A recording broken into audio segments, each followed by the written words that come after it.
Good morning. Happy Wednesday. I hope your day has been going well. Just a quick reminder that next week, Monday, when we have lab, problem set 3 is up, quiz number 3 will follow. You'll turn in the lab we did this week, which is the nomenclature lab. I'll talk about that a little bit here today too. Next week's lab, the empirical formula lab, you will need some kind of protection over your eyes. So bring some safety goggles, safety glasses, something like that. I think from the dollar store is honestly fine. Just something over your eyes. I do have some you can borrow, but they're kind of group glasses. They're kind of funky. So if you have your own, it's definitely better. I recommend it. And finally, if you haven't picked your class presentation element, do so by this Friday at 9, and it's kind of worth your time. Any questions on that? Okay. So in the lab this week, we saw how naming things is really important. You have to know which compound you have because the reactivity can be quite different. And in ionic bonding, you have two positive and negative centers. So the cations, the metals usually, are losing electrons, and the nonmetals are usually gaining the electrons. And when you make a compound, you have to have equal numbers of positives and negatives coming together. So like zinc 2 plus and sulfide would come together to make zinc 2 sulfide or zinc sulfide. Yeah. Yeah, no worries, man. Metallic zinc is mixed with powdered sulfur and ignited.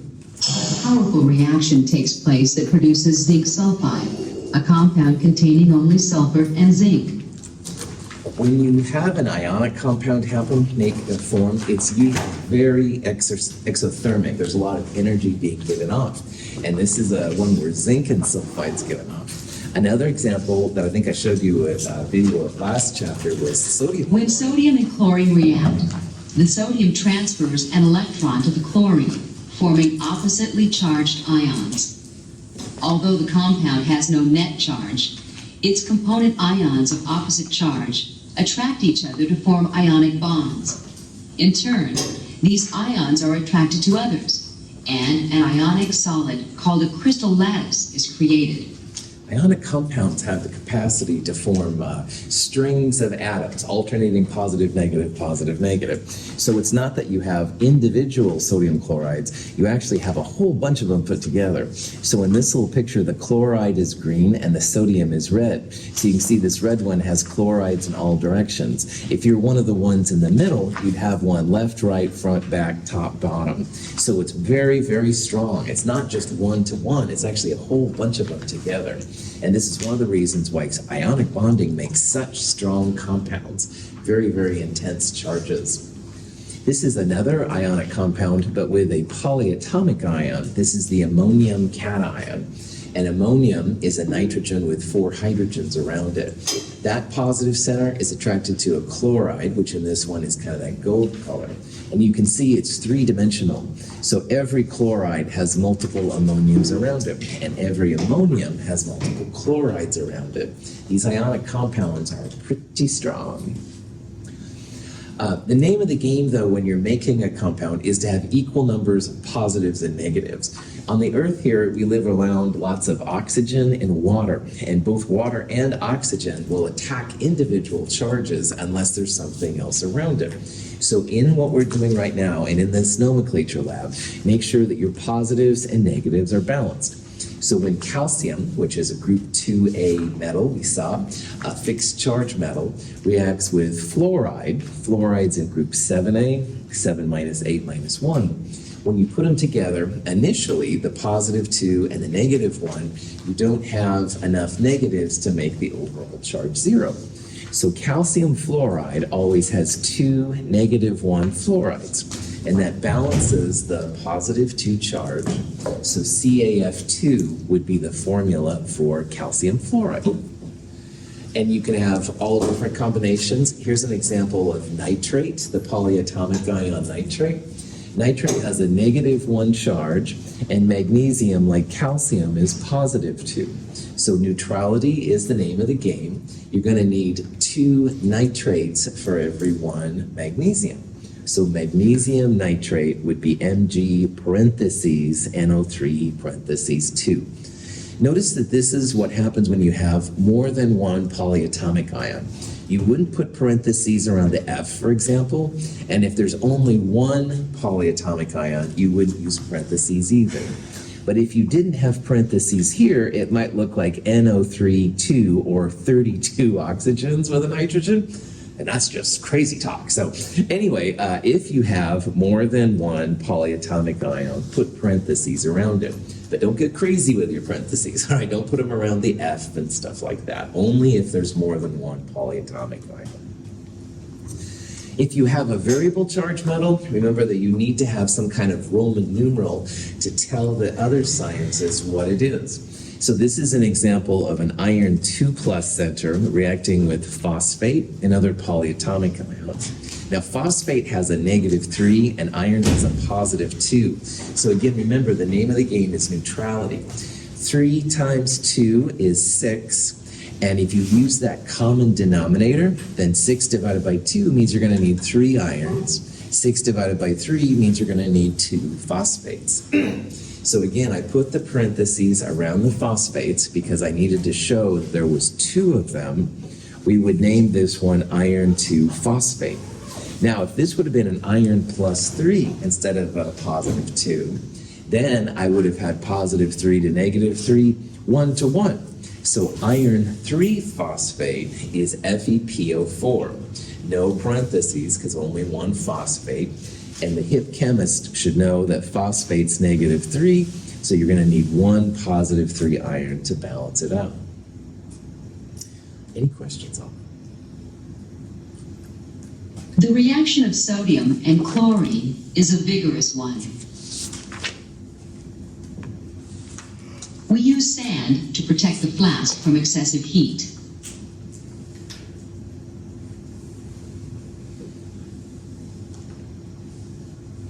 Then, we fill the flask with chlorine gas.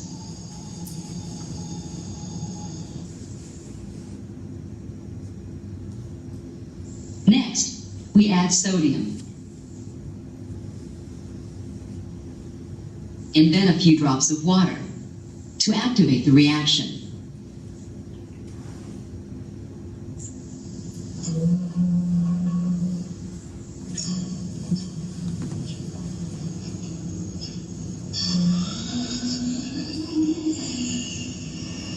Lots of energy.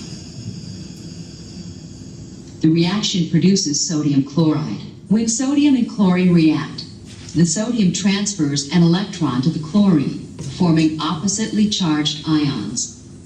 Although the compound has no net charge, its component ions of opposite charge attract each other to form ionic bonds. In turn, these ions are attracted to others, and an ionic solid called a crystal lattice is created. So the attraction between the positive cation and the negative anion, the fancy name is electrostatic forces.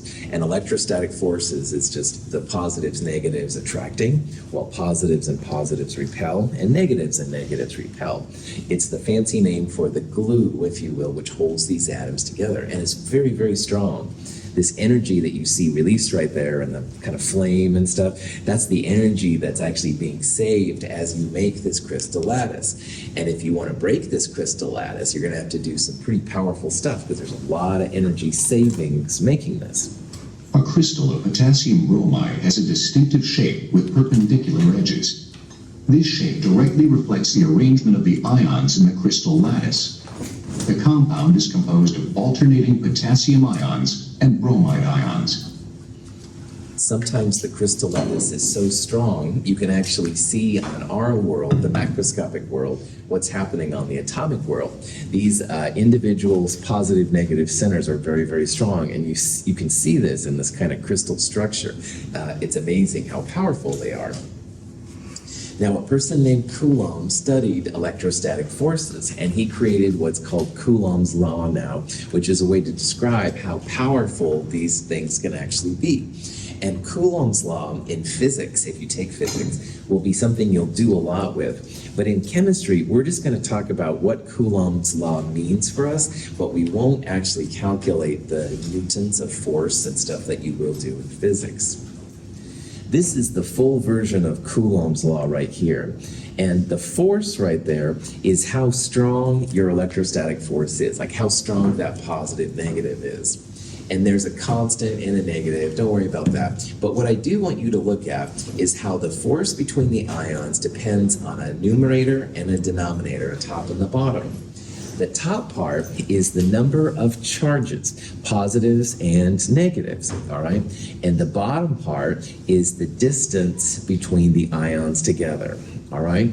And before I talk about the math here, Gina, can I use you as my example? Is that cool? All right, so Gina's really cool and I appreciate it. Let's say, hey Gina, what's going on? Haven't seen you. And I shake her hand. All right, cool. But then David goes, oh, come on, break it up. That's too weird. But let's say I haven't seen Gina in weeks. Gina, it's so good to see you. It's like a double handshake thing. And David comes to try and break us up. It's going to be harder because we've got that double handshake going thing. I'm so glad to see Gina. And if we had third hands, you can imagine it would be weird stuff. All right, anyway, that's the top part. All right, single handshake. You can break it up, but it's hard. Double handshake, even tougher. And if you had a triple handshake, it would be even rougher yet. All right? So that's what the top part's all about. Now, instead of handshaking, we'll have positive ones and negative ones. So my single handshake with Gina was like sodium chloride, positive one, negative one. And it's tough, but you can break it up. Positive 2, negative 2 would be like magnesium oxide, positive 2, negative 2. And if I come up and say, oh, Gina, I haven't seen you forever, that would be the stronger positive 2, negative 2 interaction. And you can imagine if you had positive 3, negative 3, it would be even tighter. Now, the bottom part is also important, and that's the distance between the ions. But notice it's in the bottom, all right? So what that means is as the bottom gets bigger, the force gets weaker, all right? So Gina, I'm sorry, but I'm bothering you one more time.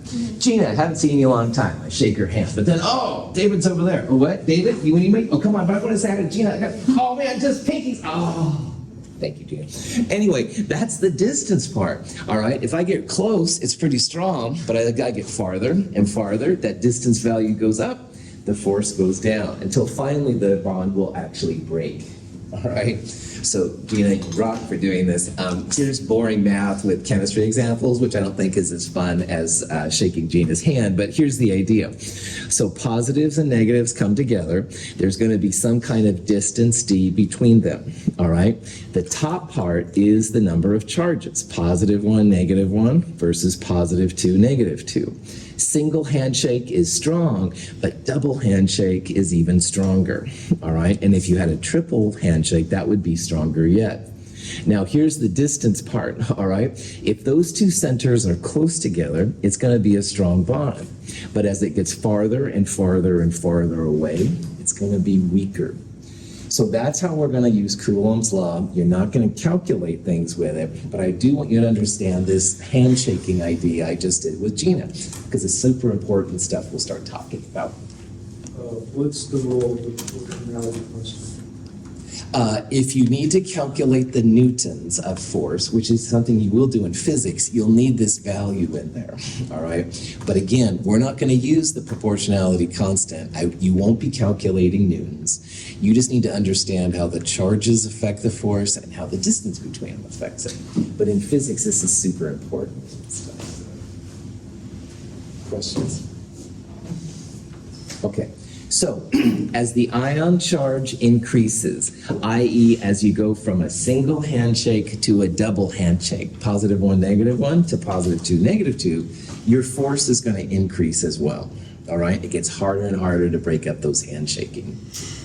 As the distance between the ions increase, i.e. I was close to Gina shaking her hand, but then I was distracted by a student, and finally I could no longer shake her hand, it was too far away. As the distance goes up, your attractive force goes down. And believe it or not, this is something we'll talk about quite a bit coming up here. We'll talk about why certain compounds are stronger than others, why their melting and boiling points are affected, and it all comes down to Coulomb's law. And again, we're not going to calculate forces, but we will use these numerator denominators here to understand like what's going on. Yeah. So the question is the reason why the charge increases and the attractive force decreases because while there are only in two, a cation and an anion, there's just that, but the repelling force between like two anions and two cations is more than the attractive force between a cation and an anion. Absolutely. If you make a bond, the overall attractive force has to be greater than the repulsive forces, which are both anion, anion, and cation, cation. So if you're going to have any kind of force between it, which is when Coulomb's law kicks in, the attractive forces have to be greater than that, than the repulsive ones. Those repulsive forces, really distance is going to weaken them as well, but it is more about this one right here. We'll come back to this briefly in Chem 222. So that was a really cool comment you made there. Yeah, we're going to assume at this point that you have a bond that forms, but if you have brand new chemicals, maybe the bonds won't form, and that's when you have to think about stuff like that. But here in this example, we're just considering like bonds that are being made and stuff. Good question. Okay, here's a use of how Coulomb's law affects it. Now, sodium chloride has +1 and -1 centers.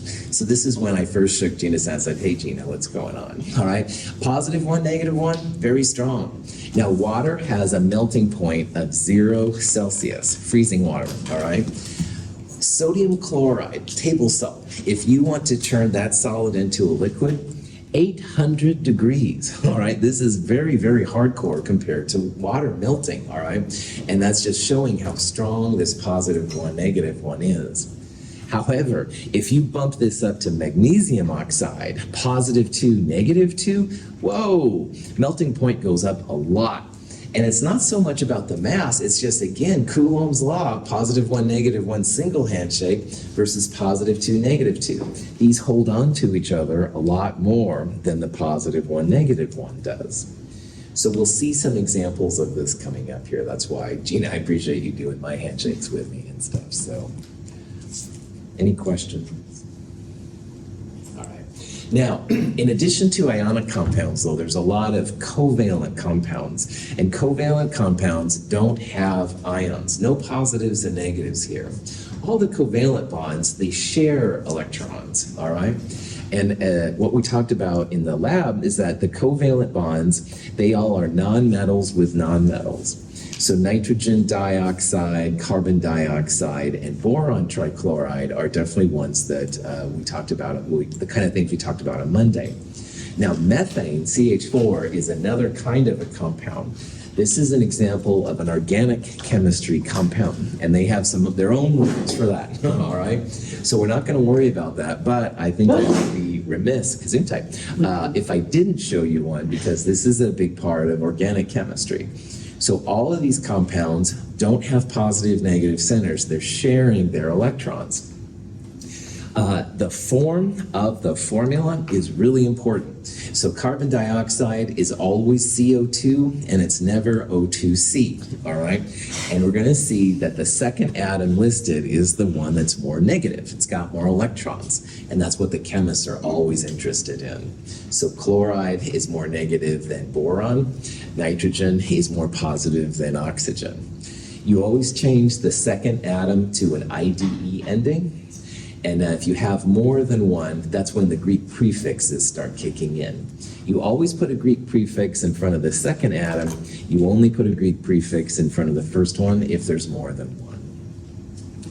So these are usually a lot more chill for people to figure out. Again, methane is something we'll talk about in Chem 222 a little bit, but it is another covalent bond. No metals in this section, all right? And that also then means that if you have a metal, you don't use Greek prefixes. But if you do have nonmetals, then yeah, Greek prefixes are pretty cool. Ionic compounds, again, metals with nonmetals, and these covalent ones are just two nonmetals going together. So don't use Greek prefixes with metals. You don't use Roman numerals with nonmetals. Yeah. Are the bonds in covalent bonds just inherently less strong than the ones than ionic bonds? Yep, definitely. Covalent bonds are not as strong, and which is really interesting because all of life is basically covalent bonds, all right? But covalent bonds, though they're weaker, that also makes them more flexible.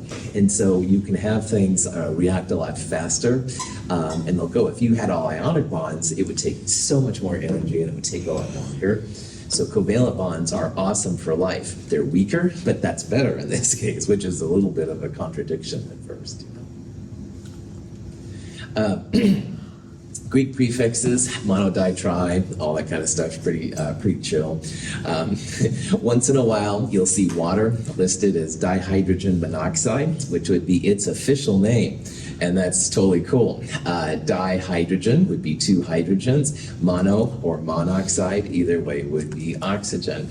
And there's lots of jokes about that and stuff like that. Chemtrails are basically just water in the atmosphere, so that's why this is kind of a joke here and stuff. But anyway, water is an example of a traditional common name, while dihydrogen monoxide would be the official name. And except for things like water, try to use the official names, not the unofficial names. So. Point fact. N2O4 is a colorless gas, and let's say we were going to name it, all right? Well, if there's more than one of the first atom, then you do use a Greek prefix. You always use a Greek prefix on the last one, and you also change the last atom to an IDE ending. So this would be di-nitrogen. The Greek prefix for 4, which sometimes people get a little messed up on, is tetra. So that would be dinitrogen tetraoxide. It's not quad, stuff like that. Cool. Any questions on that?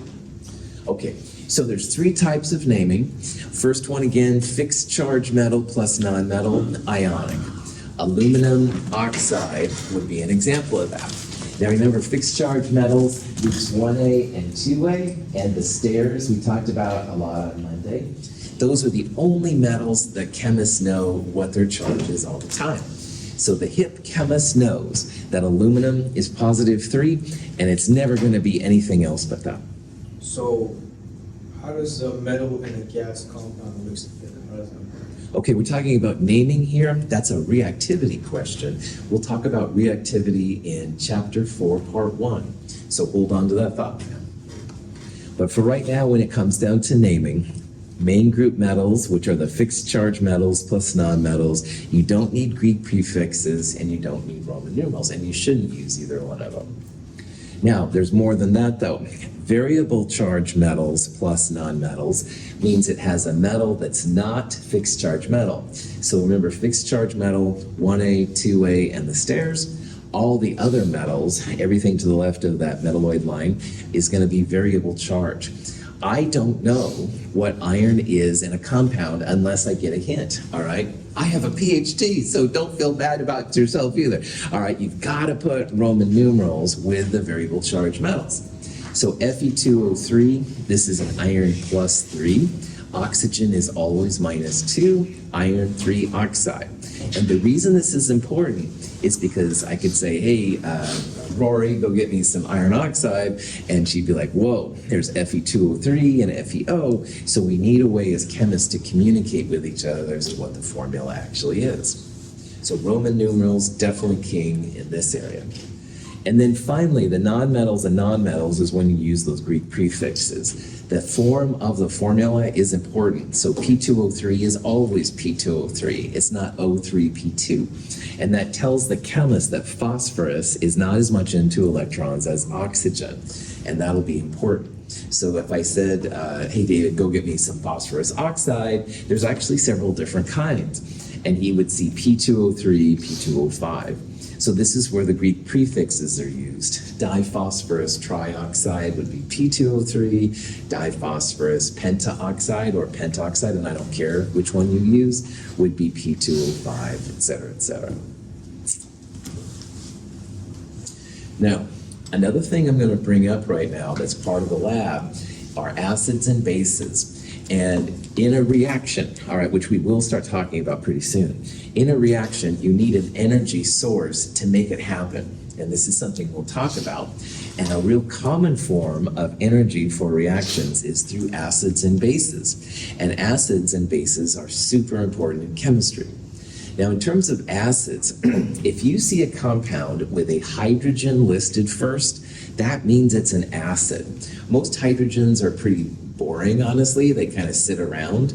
But if you see a hydrogen listed first, that's an acid. So this one, HNO3, you might not know anything else about it, but you see that H listed first, that's going to be an acid. Otherwise, H's are pushed towards the back of the formula usually. There's some common acids, and there's also some rare ones. And we're going to talk more about acids in Chapter 4. And of course, the nomenclature lab has some coming up. Hydrochloric acid, nitric acid, and sulfuric acid are probably the most common acids, but there's literally thousands and thousands more acids out there. Perchloric acid is so reactive we can't use it in our fume hood, supposedly about it. I always find that interesting. And hypobromous acid is another weird kind of acid. So we'll spend more time, again, in the nomenclature lab with that, and we'll definitely talk more about acids and bases more in Chapter 4. Now, I'm not a big person always into different ideas, but if you've ever seen the yin and yang symbol, it's like a circle with black and white, kind of an S in the middle, and in the black there's a little white, and in the white there's a little black. Yin-yang is perfect for acids and bases because they are opposite forces, and we'll talk about this coming up too. So bases are also forms where we can get energy for reactions, and bases are just metal hydroxides. So if you see an OH, which is hydroxide, with a metal, that's going to be a base, and those are very, very reactive. The most common base, I would argue by far, is sodium hydroxide. If you use Drano on a plugged sink or something like that, that's sodium hydroxide. Potassium and lithium hydroxide are also really common, but just like there's thousands of acids, there's also thousands of bases. So calcium hydroxide is actually pretty common.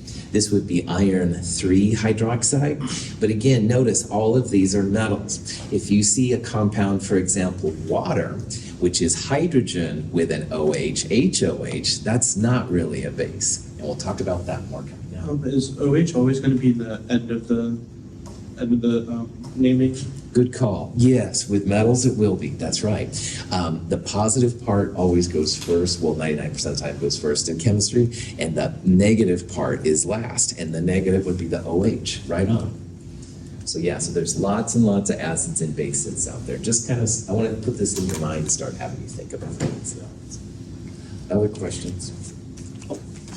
When the hydrated compound, copper sulfate pentahydrate, is heated, the water molecules associated with the ionic solid are driven off, leaving copper sulfate with no associated waters. This compound is called anhydrous copper sulfate. Finally, one more kind of naming I'm going to throw in here just because it never fits anywhere, but it is important, are what they call hydrated compounds. And once in a while, maybe at work or even if you ordered something kind of expensive, it'll have a little thing that says, if this is blue, you must return to the manufacturer. And those are sometimes used to detect the presence of water. Certain compounds are really good at absorbing water, and they kind of have them stick on the outside, and they're almost always ionic. And when the waters stick on the outside, it creates what's called a hydrated compound. And in the real world, why this is useful, this compound right here is called copper 2 sulfate. And without water, it's kind of a white color. But with water, it's a really beautiful blue. Now, beautiful, I know, is kind of a vague term, but anyway, if you have something that's being shipped that's very sensitive to water and you want to keep it dry, if you place a little copper 2 sulfate in there, then if there's any water, all of a sudden the blue color pops in. Something happened in the shipping. But if the stuff arrives and the copper sulfate is white, then you know that your stuff is dry and good to go. So this is one more kind of thing that's important to know. And I want to talk here real fast about how to name them. You name them just by giving the regular compound, and then you add in a Greek prefix hydrate. So this would be copper 2 sulfate pentahydrate. Penta is the Greek prefix for 5. And if you see something like this with dot, so many waters at the end, this is a hydrated compound. Here's just some more examples. This would be magnesium sulfate heptahydrate. The Greek prefix for 7 is hepta. This would be nickel 2 chloride hexahydrate. If you have a compound that doesn't have water on it, and you know it could, it's called anhydrous without water, all right? So when people ship their electronics, they would use anhydrous copper-2 sulfate without water. And then in the presence of water, it would become copper-2 sulfate pentahydrate. The 5, 7, and 6, what are the, like when they have 5 H2O, what is that in reference to? Because you're not balancing it at that point, are you? What is that in reference to? Cool. Copper-2 sulfate has the ability to take 5 waters on as hydrated compound stated. And while magnesium sulfate has 7 and nickel 2 chloride has 6. If you have to guess what the number is going to be, it's usually 6, but it's all over the place. We're going to see in Chem 223 why that's the case. And that's something I need a little bit more lecturing and stuff to get through. But for right now, just know that, yeah, if you see anhydrous, that means it could have water. And honestly, most of the time I would tell you then, like, how many waters, because it's a little funky. You had a question too. Yeah, so you know when you open up, for example, the bag of beef jerky, you see this little packet inside? Yeah. Is that what copper sulfide is? Yeah, so those little like silica packs, they absorb the water. That's a good call. So they are also compounds that can be hydrated. Those compounds usually don't have a color change with them though. So you just hope, if the expiration date hasn't passed, that they have absorbed the water. But that's a very similar kind of thing. Absolutely. Yeah. These just are kind of cool because they'll show colors, and like if they're more expensive than the silicates and stuff and the other ones. And none of these you want to eat or drink or anything like that. It's kind of bad news. But yeah, very similar process. Yeah, cool. Other questions? Is this the only time that we would be mixing the Greek prefix with the Roman numeral? No. And we'll talk about that in Chem 223. But in our Chem 221, our view of the world is getting bigger, all right? But I still have a few things to share before we go through the full view. But again, 90+% of the time, this is the only time you'd see a Greek prefix with a metal, all right? But unfortunately, it's not the only time, and we'll talk about that in the spring. So. Sorry about this. All of you are asking really cool questions, and sometimes I have to just say, well, we'll talk about that later, which I know is like, but I want you to understand what we talk about, and so I apologize for teasing all of you collectively here a little bit, but fascist and strong. Other questions? I'll try to answer them. All right, about this time, you're probably like, oh God, all these atoms, right? So many of them, so many types of naming and stuff like that. I completely understand.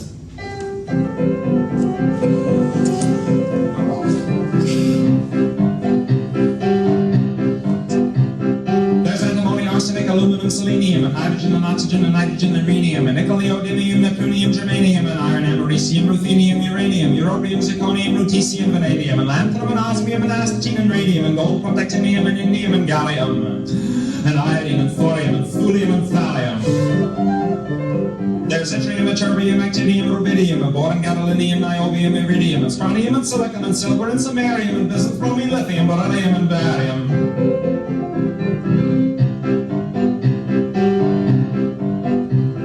There's holmium and helium and hafnium and erbium and phosphorus and francium and fluorine and terbium and manganese and zirconium, molybdenum and magnesium, dysprosium and scandium and cerium and cesium and lead, praseodymium and platinum and plutonium, palladium, promethium, potassium, polonium, and tantalum, technetium, titanium, tellurium, and cadmium and calcium and chromium and curium. There's sulfur, californium, and fermium, berkelium, and also mendelevium, einsteinium, nobelium, and argon, kryptonium, and radon, zinc, and rhodium, and chlorine, carbon, cobalt, copper, tungsten, tin, and sodium. These are the only ones of which the news has come to Harvard. And there may be many others, but they haven't been discovered.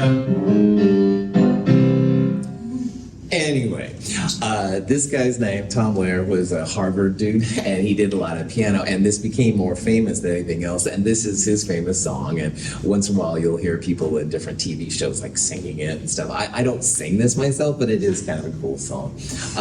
Slow and steady wins the race, all right? The more practice you get, the better. Naming is super important, and remember why we're doing it, all right? Like H2O you can drink, but H2O2 would kill you. Just one extra atom can make a big difference. So we have to have a way to communicate with each other as to what's going on. So, all right. Once we understand naming, there's two more subjects we need to talk about in this section. And this one is kind of an extension of what we saw in problem set number 2. Molecular weight and molar mass is just how many grams you can have in a mole, or what the average mass of the molecule is in a sample. So we saw, for example, in problem set number 2, that good old hydrogen up here, which is about 1.01 grams per mole.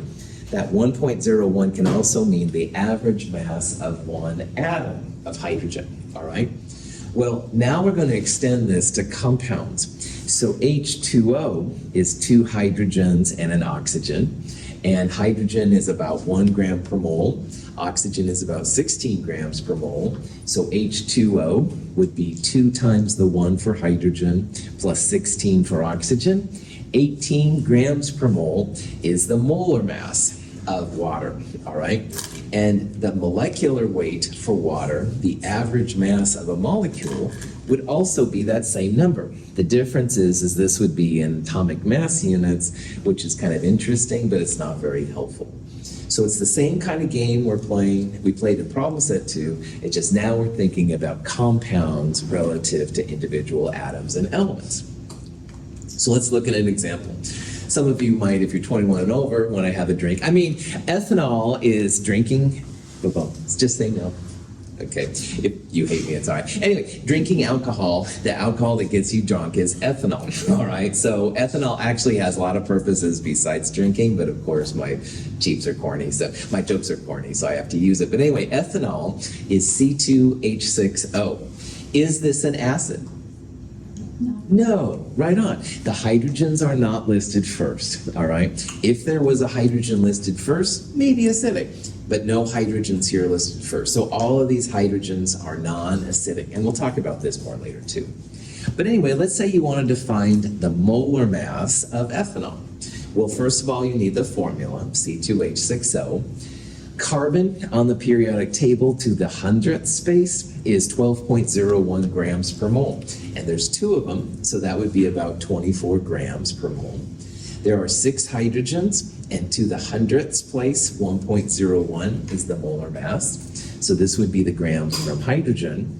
And 1 oxygen to the 100th place, 16.00 grams. So if you add up these 3 numbers, you get 46.08. That's the molar mass of ethanol. So if you have 46.08 grams of ethanol, you have a mole of ethanol. And if you have a mole of ethanol, that means you have 6.022 times 10 to the 23rd of these things running around in your sample, which is quite a bit. You can do this for any compound as long as you have the formula. You can just add them up. Now, a couple of hints. A lot of these numbers on the periodic table go way past the hundredths. But most of the time in chemistry, if you can get a 4 sig fig molar mass, you have all the sig figs you need. So it'll save you time. Most of the time it's okay to just go to the hundredths like that. So it's up to you. Some of you like typing things out in your calculators, and that's great, but that's cool. Second thing is that having a molar mass calculator can be really effective because you'll have these huge formulas, and if you plug it in, and they make things for phones and computers, and there's ones online that are free and apps that are free, some you pay for, whatever. But if you have a molar mass calculator, it'll make mincemeat of these kind of problems because you plug it in, it'll probably give you more sig figs than you need, just FYI. Tylenol, starting to feel a headache? No, I'm just joking. No, of course not. This is enlightenment. But anyway, Tylenol, another organic compound, C8H9NO2. So if you put all of those into your molar mass calculator, or you calculate it, 151.16 grams per mole. So again, any compound you can find the molar mass for as long as you know the formula. So here's an example. What's the molar mass of water? Now notice that all of these values here go to the 100th. And again, most of the time in what we do, that's plenty of sig figs. But how you would calculate it, you'd add oxygen to the 100th, 16.00. And you'd also add that to 2 hydrogens. So that would be 2 times 1.01. That would be 2.02. So 2.02 plus 16. 18.02. I put this one up specific because we're gonna do a lot with it. All right, we're gonna use water quite a bit, find the molar mass, all that kind of jazz. This is a number we'll run into a lot.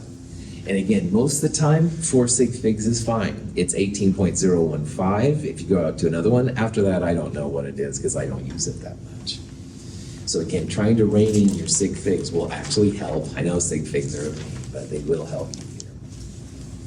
Questions? Just like I showed last lesson, these are all 1 mole quantity, but now of compounds. So this is aspirin, pure aspirin, 180 grams per mole. Copper 2 chloride dihydrate. Here's a hydrated compound. You see it's kind of a cool blue color. Iron 3 oxide, and finally good old water, 18.02 grams per mole. Now the density of water is about 1 gram per milliliter, so that's about 18 milliliters as well. So it's kind of neat how these things are all affected. They use mass spectrometers to find the molar masses of things now. Mass spectrometers basically make ions of things. These are the individual, if you were analyzing neon, you'll find the different isotopes, but it works really well for compounds as well. It's the same process. If you have the molar mass spectrum, this is ethanol, you get a whole bunch of different peaks. The compounds themselves will sometimes break up when you do a mass spectrum. So analyzing the peaks of compounds is, is important. Now, this particular one right here is exactly 46. So that's the protonated version, or this one is 46 right here. This is the positive one. When you start ionizing things, you start breaking up some of them. So you end up with a pretty good peak here for 1 less hydrogen. And you can see there's also a peak right here. In organic chemistry, this is something you'll use. You'll use mass spectrometers to try and find the masses of things. Peak analysis is a good technique to do when you're a mass spectrometer person. So, cool.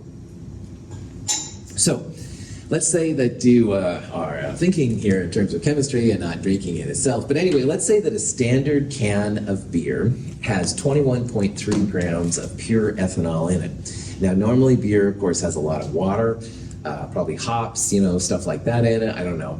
But in terms of the pure alcohol, 21.3 grams. And let's say we wanted to, first of all, find out how many moles of ethanol there are. Well, earlier we saw that ethanol was 46.08 grams per mole. And just like all the other conversions we've done, we're starting 21.3 grams. So you want to cancel the gram unit. So with this thing, 46.08 will go on the bottom and a mole will go on the top. And if you do that, the grams cancel out. You then have 0.462 moles of ethanol. So again, grams divided by molar mass will give you moles. Watch your sig figs, stuff like that. Cool. Now, that's always really interesting, knowing the moles, but it's more interesting usually to find out how many molecules there are. And in problem set 2, on Monday, I was like, wow, there's a gazillion molecules and a little bit of iron, blah, blah, blah. Okay, well, here we go again. This is a chemist's joke, I guess. But anyway, let's figure out how many molecules are in your 21.3 grams. Now remember, if you drink a beer, and I'm not saying you should, but if you do, 21.3 is only the alcohol part. There's the water and all the other jazz in there. So in that 21.3 grams of ethanol in the beer, there's this many moles. If you want to find molecules, that's where Avogadro's kicks in. So good old Avogadro, 6.022 times 10 to the 23rd. In this case, it's molecules of ethanol per mole of ethanol. So the moles here will cancel. You multiply them together. Remember to include the 10 to the 23rd. 2.78 times 10 to the 23rd molecules. And again, that is a huge, huge number. A billion is 10 to the 18th. So this is much, much, much more than a billion molecules. And again, that's only the alcohol part of their can of beer. All the water and stuff like that, you've got your own molecules to deal with there. But we're just after the ethanol in this particular problem. Questions on this? Okay, one more thing. Let's say you want to find just the atoms of carbon in the sample, all right? So there's 2.78 times 10 to the 23rd molecules, which is just huge. But ethanol has 2 carbons, 6 hydrogens, and 1 oxygen. So it has 2 plus 6 plus 1. It has a total of 9 atoms per molecule. And in this problem, we want to find just the carbon. So if this is the number of molecules of ethanol we have, and there's 2 carbon atoms per molecule, you can multiply this by 2. So every molecule of ethanol has 2 carbon atoms. Multiply them together, 5.56 times 10 to the 23rd carbon atoms, which is just phenomenal. That's an even bigger number than we had before. And if you're really curious, there's a total of 9 atoms in ethanol. So if we take the molecule number, 9 atoms per molecule, you're consuming 2.50 times 10 to the 24th atoms in just the ethanol in the beer, all right? And again, your water is going to be a number much, much, much bigger than this. You'll have hops and stuff. So every time you eat and drink and all this kind of stuff, tons and tons of molecules are being used up, which is kind of interesting to think about. Question? Okay. The last topic we need to talk about in this chapter is empirical and molecular formulas. And it's not just enough to say that this is ethanol or this is water or stuff like that. Somebody had to figure that out, all right? It didn't like come with a bottle that said, oh yeah, this is ethanol and stuff, right? So people have to figure out what these different formulas are. So what we're going to look at in this last section is, let's say you make a brand new compound. How do you know what it is, all right? In the old days, sometimes they taste things, but a couple of them died that way, so that's not a good way. So there has to be better ways, and technology has made this a better process. But there's a couple of twists involved, so that's why we're going to talk about empirical and molecular formulas. To talk about empirical and molecular formulas, we need to figure out and remember what a percent by weight is, or percent by mass. So for example, let's say you have ethanol again, and ethanol was about 46.08 grams per mole. You can analyze this compound, how much carbon there is, how much hydrogen, and how much oxygen. And these are the numbers that pop out. So what these numbers mean, for example, for carbon, if you have 100 grams of ethanol, you have 52.13 grams of carbon in the ethanol sample. And if you had 100 grams of ethanol, you'd have 34.72 grams of oxygen, et cetera, et cetera. Chemists can use these kind of numbers to find empirical formulas and then molecular formulas. So it's a real interesting kind of process. But what we're looking at here now is how chemists determine what these formulas are. Nitric oxide is great as a substance because you can breathe it and it stays only in the lung and it doesn't cause any effects outside of the lung. Nitric oxide is made by cars and combustion engines and lightning, and then is oxidized by oxygen or ozone in the atmosphere to nitrogen dioxide, which is even 10 or 20 times more toxic than nitric oxide. Nitric oxide is an extremely reactive free radical molecule which grabs the iron on the receptor enzyme and yanks it out of the plane of the ring and wakes up the enzyme. It's a very reactive molecule. And it dilates the vessels in the lung, and dilates only the vessels in the lung, and lowers the blood pressure in the lung. And it's very useful both for babies and for adults with respiratory difficulty. And these babies who are born probably don't make enough of it themselves. We're just supplementing a natural gas with a natural pollutant, as it happens to be. There's a whole bunch of compounds that have both nitrogen and oxygen in them, all right? Some of them are kind of fun, like NOS is what the Fast and the Furious people use to make their cars go fast. Some of them, though, are very dangerous, all right? Like I said, I think I told this class, one time I almost breathed in some NO2, and that would have been really, really bad news. I want to talk about NO here real fast. In the 70s, NO, nitric oxide, or nitrogen monoxide, the official name, was considered to be a pollutant, and it caused fog and smog and stuff in LA, and catalytic converters now have toughed those out. But at the time, they thought it was a really bad pollutant. Well, it turns out that NO actually has a lot of really good uses. They give it to babies that can't breathe very well. It kind of kickstarts their system. I have to keep my class G rated, but Viagra has a certain effect on men at least, and NO is part of it, all right? It kind of makes everything work. I don't want to go into more detail about Viagra, but if you know about Viagra, then you can see how NO actually has some good uses, so woohoo! Anyway, what's more interesting than anything is it was a pollutant, and now it's considered to be kind of beneficial, so this is the world of chemistry.